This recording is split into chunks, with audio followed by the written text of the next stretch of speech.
오늘 두 번째 날 시간인데요. 우리가 말씀을 보겠습니다. 창세기 12장하고 요한계시록 21장 말씀을 보도록 하겠습니다. 창세기 12장 1절에서 3절 말씀인데요. 한 목소리로 1절, 2절, 3절 같이 봉독하도록 하겠습니다. 함께 봉독할까요? 여호와께서 아브라함에게 이르시되 너는 너희의 고향과 친척과 아버지의 집을 떠나 내가 내게 보여줄 땅으로 가라. 내가 너로 큰 민족을 이루고 내게 복을 주어 내 이름을 창대하게 하리니 너는 복이 될지라. 너를 축복하는 자에게는 내가 복을 내리고 너를 저주하는 자에게는 내가 저주하리니 땅의 모든 족속이 너로 말미암아 복을 얻을 것이라. 요한계시록 21장 3절에서 5절입니다. 요한계시록 21장 3절에서 5절 마지막 말씀인데 우리 함께 또 한 목소리로 3절, 4절, 5절 함께 합독하도록 하겠습니다. 내가 들으니 보좌의 큰 음성이 나서 이르되 보라 하늘의 장막이 사람들과 함께 있음에 하나님이 그들과 함께 계시니 그들은 하나님의 백성이 되고 하나님은 친히 그들과 함께 하셔서 모든 눈물을 그 눈에서 닦아주니 다시는 사망이 없고 애통하는 것이나 욕하는 것이나 아픈 것이 다시 있지 아니하니 처음 것들이 나아지지 않았습니다. 보좌의 안식기가 이르시되 보라 내가 만물을 새롭게 하고 또 이르시되 이 말을 신실하고 참되니 기록하라.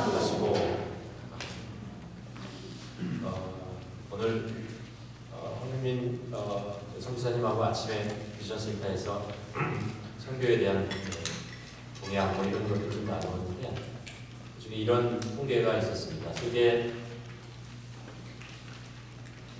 민족이 한 17,300 이렇게 교회가 민족이 있는데 그 중에서 그 복음을 제대로 한 번도 들어보지 못한 민족이 7천 민족인데 이게 숫자로 보면 한 30억 정도.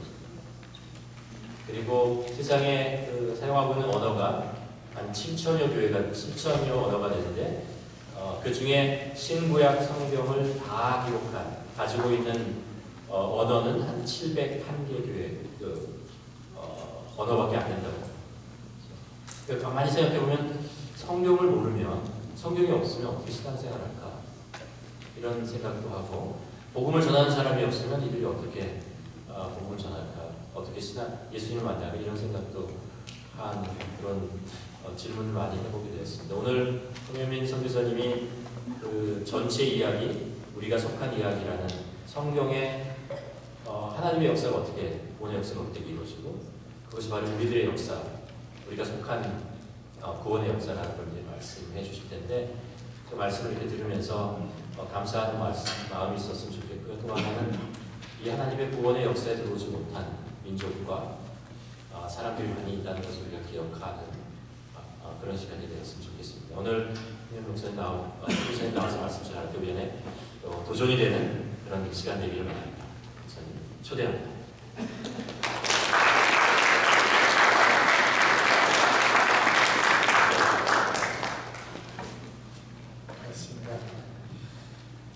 아침에 우리 많은 식구들 모여가지고 비전센터에서 나눔했는데요.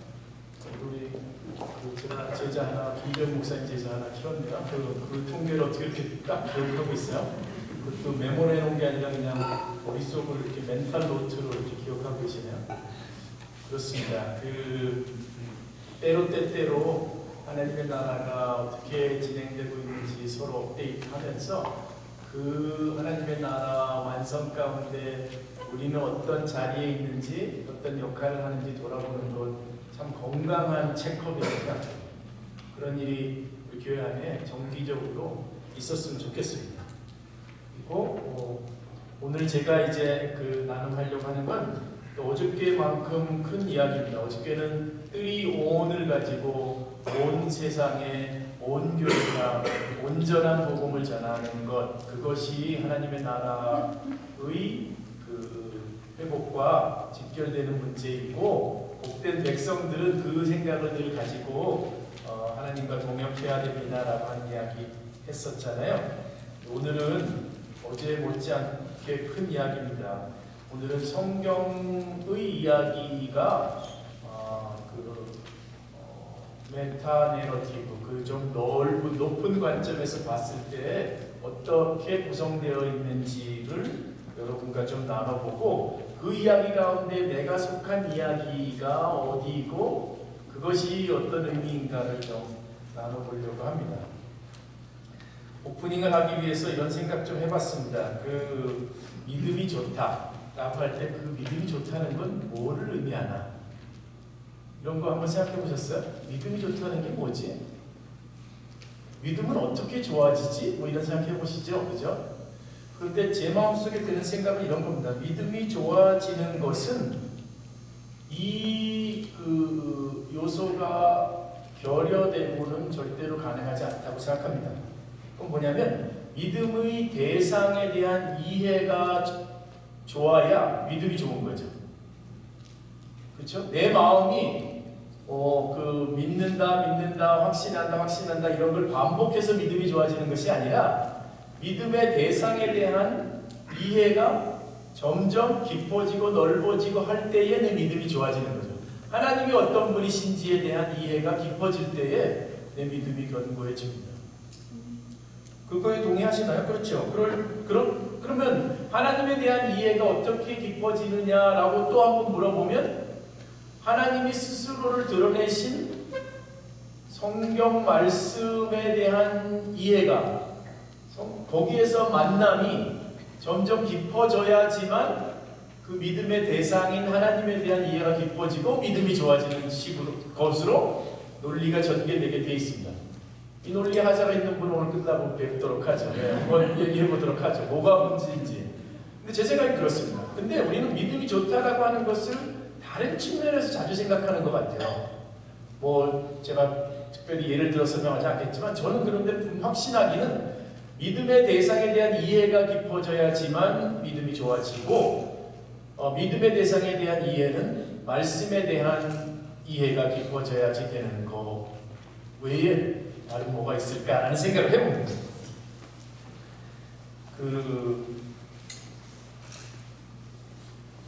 AD 100년부터 300년 사이에 초대교회에 대한 공부 제가 하고 있고 언젠가 여러분과도 그런 나눔한 적이 있거든요.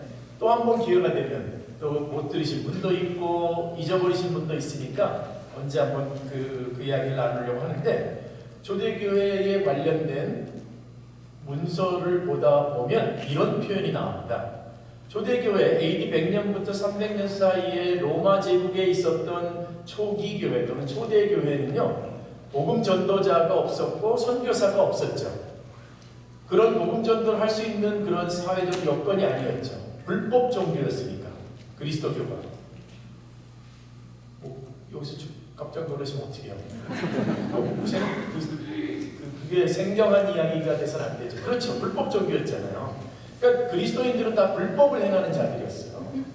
잡히면 참 끔찍하게도 그 잡힌 그리스도인에게 그 원형 경기장에서 굶주린 맹수의 밥으로 내주거나 아니면 그 그리스도인에게 기름을 부어가지고 길거리에서 가로등을 썼어요. 불을 태워 죽였어요. 그럼에도 불구하고 이 AD 100년부터 300년 사이의 초대교회 그리스도인의 숫자가 매 10년마다 40%씩 성장하는데 312년 컨스탄틴이 기독교를 합법 종교로 공인할 때쯤 되어가지고요. 313년이죠. 정확하게 313년인데 그때쯤 되어서는요. 로마 제국 내의 인구의 10%가 그리스도인이 됐어요. 600만 정도. 로마 제국의 600만 정도가 그리스도인이 됐어요. 아무도 전도하지 않았는데 아무도 다른 문화에 가서 선교하지 않았는데 그렇게 복음이 흘러갔어요. 그렇게 교회가 엄청나게 성장을 하는 거죠. 물론 이런 그 건물이 있는 곳에서 모이는 거 아니었죠. 그죠? 어디서 모였죠? 가정에서 모였잖아요. 가정교회였잖아요. 가정교회 가정의 집의 크기에 따라서 그 교회의 사이즈가 결정됐어요. 한 10명 들어가면 10명 모이는 거고 20명 들어가면 20명 모이는 거였어요. 그 이상의 교회의 크기는 거의 없었죠. 이런 상황 가운데 교회가 급격히 성장했는데 제가 뭘 얘기하고 싶었냐면 그 초대교회 가운데에는 선교사나 전도사, 선교훈련이나 전도훈련이 전무했고 그분들의 마음 가운데는요 예배가 선교를 훈련한다라고 이렇게 믿었어요. 예배가 worship forms 형성한다 미션이라고 이렇게 세 단어가 worship forms mission. 예배 가운데 세 만남이 일어나는데 three encountering이라고 영어로 three encountering이 일어나는데 첫 번째 만남은 뭐냐면 진리와의 만남. 예배 가운데 진리와의 만남, 하나님의 말씀과의 만남이 있고 두 번째 삼위일체 하나님과의 만남. 세 번째 만남은 뭘 것 같아요? 성도의 만남. 이런 게 있었다. 이렇게 얘기하는 거죠. 그 three encountering이 일어나면 그 encountering을 그 경험한 사람들은 세상 가운데 증인으로 산다 이겁니다. 진리를 만나고 삼위일체 하나님의 임재를 만나고 공동체 안에서의 사랑의 교제를 경험한 사람들은 세상 가운데 증인으로 산다는 얘기죠. 그런 거 기억나시죠? 사도행전 1장 8절을 공부하신 분들은 왜 그때 증인이 그 증거하다라는 동사로 번역될 수도 있지만 순교하다라는 동사로도 똑같이 번역된다. 그래서 증인이 된다는 건 순교한다는 그런 의미가 상통돼 있다는 거 여러분 기억나시죠? 들어보셨죠? 그런 생각이 있었습니다. 그래서 여러분 저는 이제 그 오늘 아침 저 세미나하고 이제 하누리 교회의 선교 훈련 프로그램 개발에 관한 나눔을 했지만 사실 가장 효율적이고 가장 근본적이고 가장 변혁적인 훈련은요 예배예요. 그렇습니다. 예. 개인적인 예배도 물론이지만 함께 어울려서 드리는 이 공동체 예배가 그 안에 진리와의 만남, 성령님과를 통해서 삼위 하나님과의 만남, 그리고 이 그리스도의 사람들과의 만남이 일어난다면 선교적 공동체가 되는 것은 자연스러운 부상물 그렇게 생각하시는 게 맞다고 생각합니다. 그래서 이제 오프닝을 하면서 제 마음 가운데 믿음이 좋아지게 되는 방법 그 말씀입니다 라고 하는 얘기와 더불어 그 말씀이 예배 가운데 늘 선포되기 때문에 여러분 예배는 우리로 하여금 세상 가운데 증인으로 살게 해주는 것입니다 라고 하는 이야기를 나누고 싶었습니다. 1시간 일찍 시작했으니까 1시간 늦게 끝나면 되나요? 저 사람 위험한 사람이 하는 생각 들죠, 그죠? 네. 저도 제가 위험하다고 생각합니다. 오늘 이야기는 이제 여러분 어저께만큼 딱딱합니다. 제가 미리 예고를 하지만 어저께 온 교회, 온전한 복음, 온 세상 얘기할 때 처음에 좀 힘들었다는 얘기를 어떤 분이 하시더라고요. 그런데 도입부 지난 다음에 어느 시점부터는 이해가 되네라는 그런 그 퍼즐이 맞춰지는 그런 경험이 있었다는 얘기를 솔직하게 해주더라고요. 그래서 그러셨구나. 오늘도 조금 딱딱하게 진행될지 모르는데 조금 인내하시고요. 조금 중반쯤 가면 아마 이 이야기구나 이렇게 생각이 되실 것 같아요. 인내하시기 바랍니다. 성경 말씀에 관한 그 이야기 좀 하겠습니다. 창세기 12장 1절부터 그 다음에 요한계시록 21장 성경책 갖고 계세요 여러분? 성경책 없으신 분들 많죠? 야단을 칠까요? 그냥 넘어갈까요? 넘어가요? 네. 여러분 그 성경을 책으로 봐야 되는 이유를 오늘 아시게 될 겁니다. 책으로 봐야 되는 이유를 한 번 더 듣게 되실 겁니다. 오늘. 그런데 제가 책망은 안 하고 어떤 책이 없으신 분들은 좀 이거를 따라 하시기 좀 어려울 것 같아요. 창세기 12장에다가 첫 번째 손가락을 넣고 그 다음에 계시록 21장에다가 두 번째 손가락을 한번 넣어보세요. 이렇게 저처럼 이렇게 한번 해보십시오. 성경책을 이렇게 한번 해보세요. 한번 이렇게 한번 잡아보십시오. 조심하시고 이렇게 잡아보시고 성경이 이렇게 잡히는데 성경책의 구약과 신약의 전체 장이 몇 장 되는지 혹시 들어보셨나요? 들었었는데 잊어버리셨죠? 네. 저도 매번 1189장인가요? 맞아요. 1189 챕터가 있어요. 성경에 66권에 1189장이 있습니다. 그런데 우리가 지금 잡은 거 있잖아요. 창세기 12장부터 요한계시록 20장까지가 성경 전체의 퍼센티지로 따지면 98.9%예요. 99%예요. 근데 그 99%의 이야기가 뭐냐면 하나님이 세상을 구원하신다 이 얘기예요. 이렇게 하니까 좀 비주얼라이즈가 좀 되지 않으세요? 1189에서 이만큼의 그 앞에 창세기 11장을 빼고 요한계시록의 21장과 22장을 빼면 13장을 뺀 거잖아요. 13장을 뺀 나머지 98.9%가 하나님께서 세상을 구원하신다는 얘기예요. 이것도 뭐 이견이 있으세요? 이것도 뭐 문제 삼으실 거 있으세요? 없어요, 사실. 그 얘기예요. 아브라함을 부르신 때부터 21장에 새 하늘과 새 땅, 새 예루살렘이 하늘로부터 내려오고 그 다음에 보좌에서 큰 음성이 나서 이르되 하나님의 장막이 우리 계시록부터 먼저 볼까요? 네. 내가 들으니 보좌에서 큰 음성이 나서 이르되 보라 하나님의 장막이 사람들과 함께 있음에 하나님이 그들과 함께 계시리니 그들은 하나님의 백성이 되고 하나님은 그들과 친히 함께 계신다. 이때 여기 하나님의 장막 그들과 함께 계시리니 이런 걸 들었을 때 요한복음의 1장이 이렇게 떠오르는 분들은 묵상 많이 하시는 분들이에요. 말씀이 육신이 되어 우리 가운데 거하시네 그랬죠? 그 거하시네와 이 장막 그 다음에 함께 계시리니가 같은 단어예요. dwelling 한다는 거. dwelling 거하신다 그런 단어예요. 그러니까 하나님이 이제 하나님의 백성들과 예수 그리스도를 통해서 함께 하셨던 분이 새 하늘과 새 땅 가운데 하나님의 백성들과 함께 하신다는 얘기가 요한계시록 21장 3절의 그 말씀이에요. 그러니까 이 감격을 한번 생각해 보세요. 언제 우리가 함께 했었냐면 우리의 인류의 조상이 에덴 동산에서 하나님과 함께 거닐었거든요. 그때 함께 계셨던 하나님이 예수님을 통해서 다시 한번 우리 가운데 임하시고 그 다음에 계시록에서 완성된 하나님의 나라에서 함께 거하신다는 얘기가 여기 나오는 거예요. 그 dwelling 어저께 소개해드렸던 12권의 책 중에 한 권이 드웰이라는 책이에요.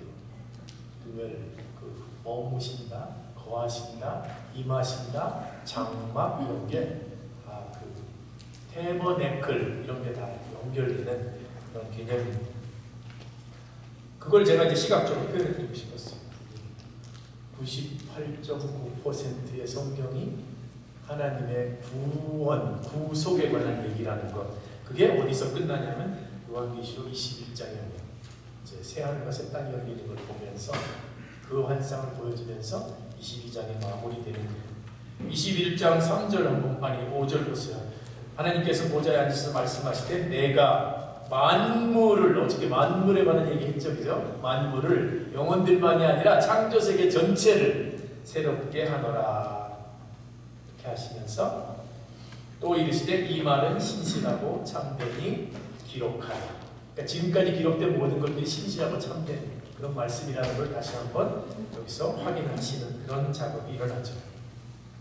창세기 12장을 이야기하는 것은 많은 그 성경신학자들이 이때부터 이제 하나님의 전 그 인류와 창조세계의 구속의 역사가 본격적으로 시작된 장이다. 창세기 12장이다. 이렇게 얘기해요.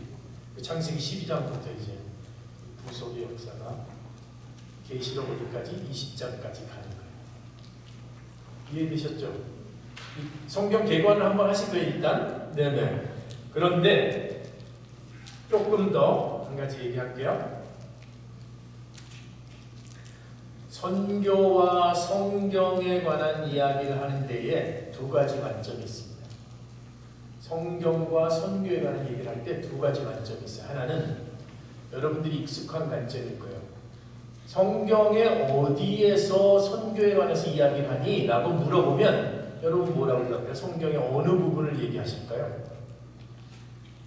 마태복음 28장 너희는 가서 모든 족속으로 제자를 삼아 뭐 이런 식으로 그 부분이 Great Commission 그러면서 지상 대명령 이렇게 얘기하면서 허봐 예수님이 승천하시면서 우리에게 주신 명령이 있잖아. 그게 마태복음 28장에 기록되어 있잖아. 그러니까 우리는 예수님께 주신 명령으로서 선교를 순종하고 시행해야 되는 거야 라고 말씀을 하세요. 전통적인 관점입니다. 틀린 관점이 아닙니다. 그러니까 선교에 대해서 성경이 어디를 얘기하고 있어? 그럼 마태복음 28장을 얘기하는 거가 좋은 답이에요. 그렇게 만약에 답안에 답을 쓰면 많은 교사들이 점수를 준 거죠. 여러분 근대 선교가 기독교의 근대 선교가 시작되게끔 하나님이 사용한 선교사의 이름을 아시면 제가 그걸 모시고 하겠습니다. 누구죠? 목사님은 하지 마셔야지. 목사님은 나이를 안 데려가. 하지 마시죠. 누구라고 말씀하셨냐면 누구라고 얘기했죠? 못 따라하시네.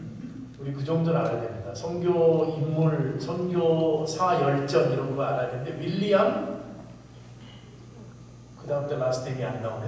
캐리라고 하는 C-A-R-E-Y 영국의 침례교 목사님이셨다가 인도로 간 선교사님 윌리엄 캐리가 우리 지난 한 200년 넘는 선교의 시작이라고 이렇게 얘기를 해요. 이분은 구두수 성공이었어요. 구두수 성공으로 왜 성경 신학자 된 사람, 선교사 된 사람들 많죠. 옛날에 구두수선 직업이 좀 많이 있었던 것 같고, 이분도 이제 쿡 선장의 지도 같은 걸 펴놓고서 구두수선하고 이러면서 자기도 이제 복음을 전하기 위해서 어딘가로 가고 싶은 마음을 가졌고, 침례교 교단에다가 내가 선교사로 가고 싶습니다라고 얘기를 했을 때 안 깨나. 네가 아니어도 너 말고도 하나님께서 다 하실 테니까 걱정하지 마. 네가 안 가도 돼. 뭐 이런 식의 얘기까지 들으면서 이 윌리엄 캐리 얘기를 왜 하냐면 윌리엄 캐리가 마태복음 28장의 대기임령을 가지고 소논문을 쓰면서 이방인의 개종을 위한 모든 강구할 만한 그런 방법들을 다 동원해가지고 선교를 해야 된다라고 하는 장문의 제목을 가지고 논문을 쓰고 그 다음에 침례교회에다 내고 런던 뭐였죠? 선교단체가 런던 미셔너리 소사이티인가 그 LMS인가라고 하는 그런 단체를 구성하고 이분이 스스로가 이제 인도 선교사를 간 거예요. 윌리엄 캐리입니다. 지금도 콜카타 그쪽 지역에 가면 윌리엄 캐리 대학도 있고 윌리엄 캐리가 와서 사역했던 그런 사역지들도 있고 그래요. 여러분 인도 한번 같이 가봅시다. 그런데 그런 식으로 마태복음 28장에 나와 있는 그 마지막 절 18절부터의 그 말씀을 선교의 명령 근거 구절로 삼아가지고 그것을 선교의 명령이라고 생각하고 선교를 한 시대가 지난 200년이었다 이거죠. 그리고 또 이것 말고 또 그러면 성경에서 어느 구절이 선교에 대해서 명령하고 있느냐, 얘기하고 있느냐라고 물어보면 이제 당연히 사도행전 1.8절을 얘기하죠. 그렇죠?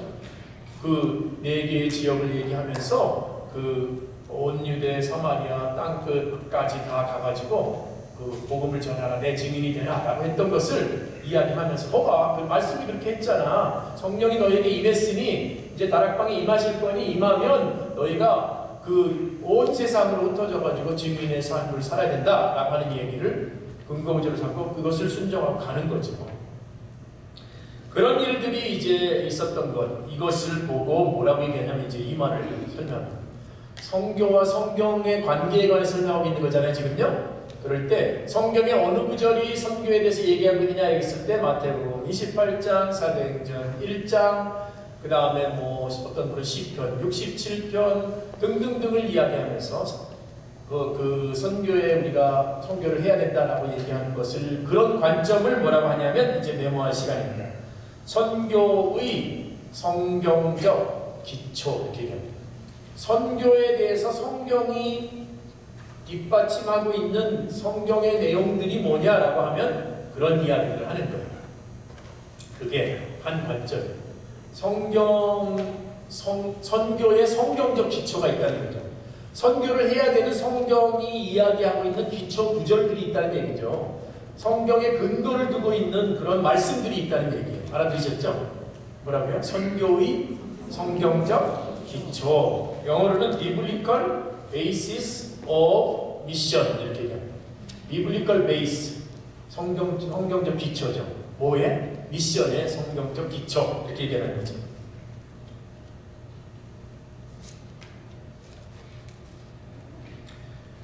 그런 관점과 이제 더불어서 선교라는 단어와 성경이라는 단어를 위치를 바꿉니다. 이게 이제 여러분 헷갈리는 포인트예요. 성경의 선교적 기초라고 하는 관점이 있어요.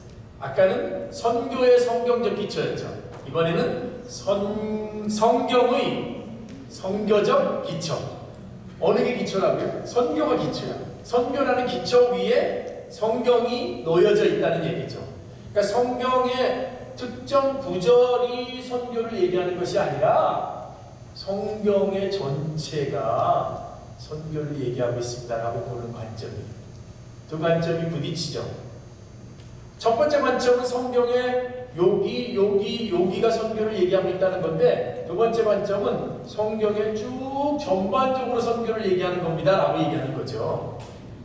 이 차이를 구별하시겠어요? 네.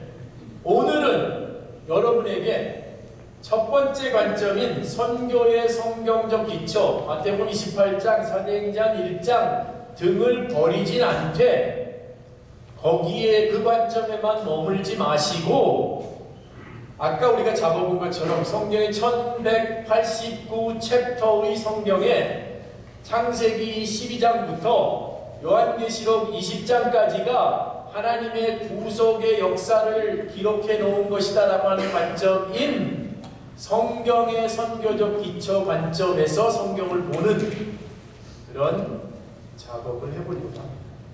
이해가 되겠어요? 네. 오케이.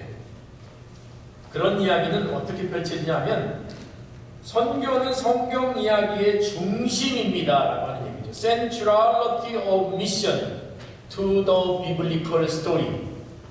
Centrality of mission. 성교가 중심입니다. 뭐에? 성경 이야기의 중심이 선교입니다 라고 하는 얘기를 하는 거죠. 이럴 때 여러분 이런 식으로 그냥 마음을 단정 짓지 마세요. 홍현민 쟤는 선교사예요. 쟤는 그렇기 때문에 관점이 제한되어 있어. 성교로 세상을 보는 거야. 그래서 우리한테 이렇게 얘기하는 거야 라고 생각하지 말라는 얘기죠. 그런 관점을 갖지 마시고 여러분 조금 마음을 오픈해가지고 계시면서 제가 이게 성경이 선교라고 하는 기초 위에 올려져 있는 하나님의 계시입니다라는 것을 설명하면서 설득을 할 테니까 그 설득에 넘어와 주시면 좋겠다는 얘기죠. 그걸 부탁드리는 거예요. 안 넘어오시면 그냥 가지고 계세요. 언젠가 이게 가지고 있다 보면 이게 깨달아질 때가 있을 겁니다. 선교는 성경의 몇몇 구절에 근거를 두는 것이 아니라 성경의 몇몇 구절만이 선교를 이야기하는 것이 아니라 성경의 중심 메시지로서 이해되어야 합니다. 가스펠 프로젝트 그 목사님 교회에서 하셨어요? 교회 서가에 보니까 책이 쫙 있거든요. 가스펠 프로젝트가 성경 전체에 나타난 복음에 관한 것을 연구하는 거잖아요. 그죠? 또는 예수님 중심의 성경 읽기 그런 것도 있어요. 가스펠 프로젝트 그런 거랑 연관이 되지만